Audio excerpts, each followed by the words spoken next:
Well, welcome firstly to where the family really started. We're only a few k's from Conago, which is a small country town, and what's in front of us is the premier wool growing area of Australia.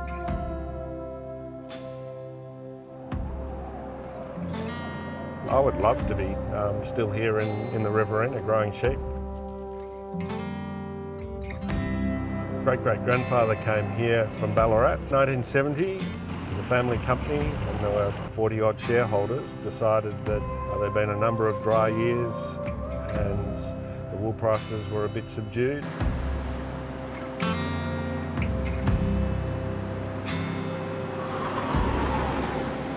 The shareholders who weren't actively involved with the property decided that the time was right to sell. And so Dad and his brothers were outvoted and the family property was sold. And it's a shame. The family farm is part of our history. You move on from these things. It's a complex life. One door closes and you get your teeth into the next challenge.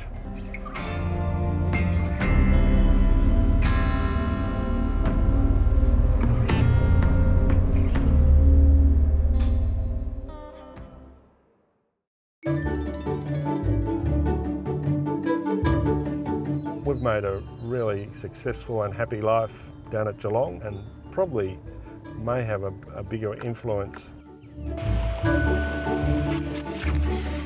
In the past, we've been able to produce our livestock, our wool, our fibre, and just concentrate on that.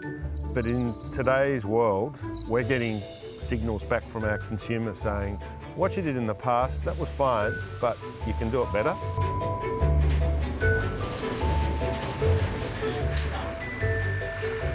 Hi Stevie, I'm Johannes. Nice to meet you. My name is Johannes Biala. I work at the University of Queensland and I'm down here in Victoria to set up this trial.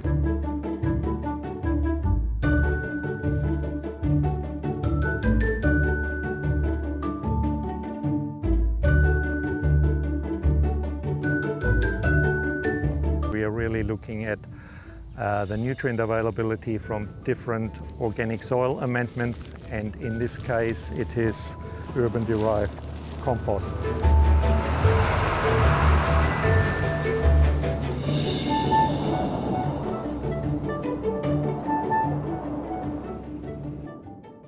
We're conducting a pretty rigorous scientific project here, and it's a lab, but it's in a farmer's paddock.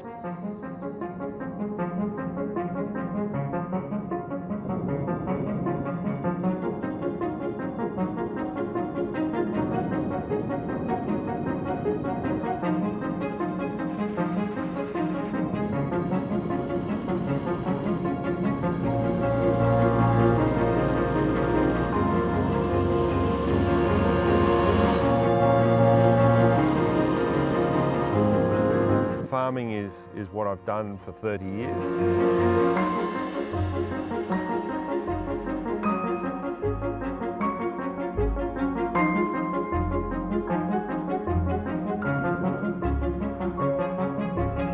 But the last 10 years or so, I've moved on to being a landcarer. So I see the value of looking after the community around the land.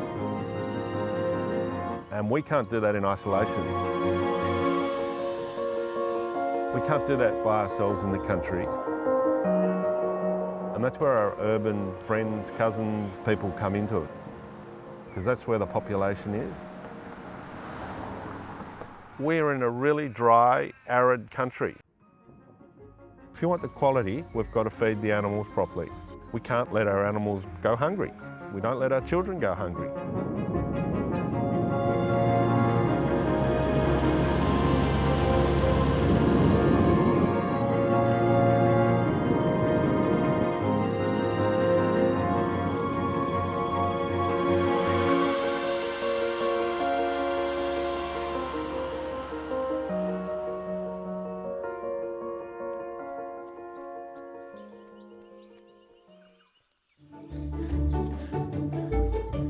I don't know, I've always grown up with Dad, like we've got home videos of him carrying me back from the cattle yards, like covered in poo and stuff. So it's kind of always been, I've always been Dad's little helper. So I don't know, I suppose I want to keep that going just because I'm more enjoying some of my best memories are with Dad on the farm when I'm younger. So it'd be pretty cool to like carry on that and then have my kids do the same thing, I suppose.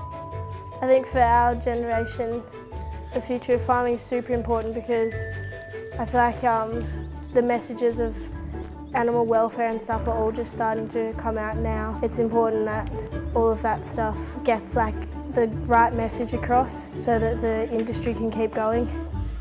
Like the farmers really care about their animals and the way things are done, and they have like a lot of pride in their stock. For them it's not just like about making money or whatever, but it's about like the life of their animals.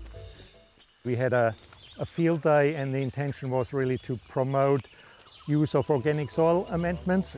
Simon came along to one of these workshops as a speaker, stayed in touch with him ever since, and when the opportunity came up here, he showed us some paddocks and this was the best one. End result of this 4-year trial is a nutrient calculator, and that means a piece of software for farmers where they can reduce the mineral fertilizer input and see some actual savings. Amelioration is about storing more water, accessing more water from the soil. We're making real progress in agriculture at the moment, which is better for us and better for our urban counterparts.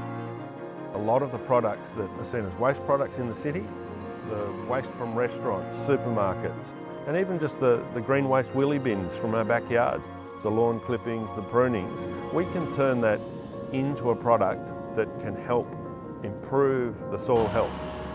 It takes a little bit of care when we're recycling those things.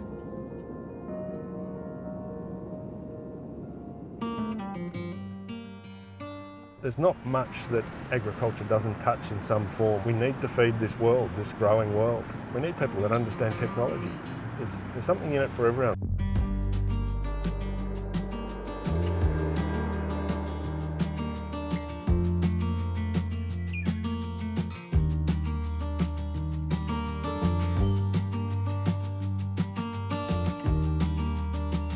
People laugh at me when I sit at a dinner table, we're discussing what our kids are just leaving school, earlier uni, and you sit around a dinner table in Melbourne and people say, oh, what are your kids doing? I say, oh, they may end up in agriculture of some form.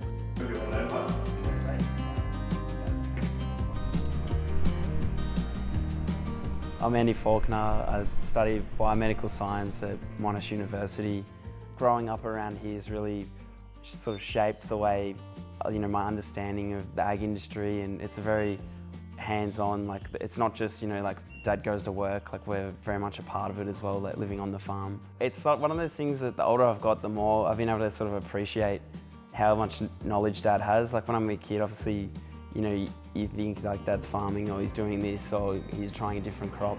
But now as I get older, like I'm a lot more interested in just some of the stuff he does is so progressive.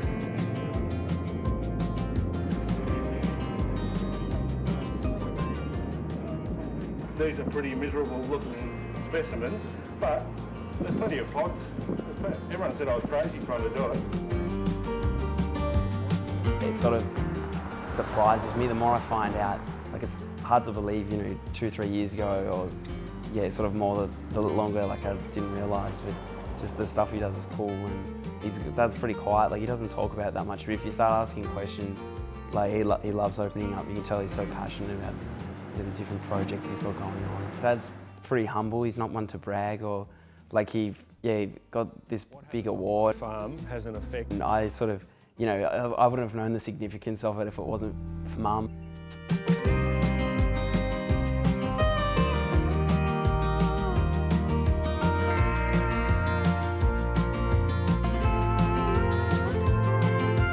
He's a big picture thinker and the ultimate quiet achiever. I married such a stable, balanced fella. I'm extremely lucky in Simon. He just remains so balanced and such an optimist.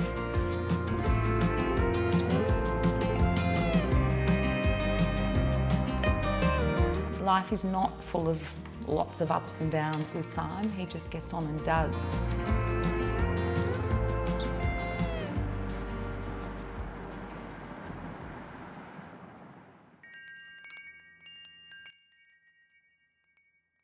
It's not good enough to just bang something in a recycling bucket and then think, yeah, I'm going to put the plastic in there as well. Someone will sort it out.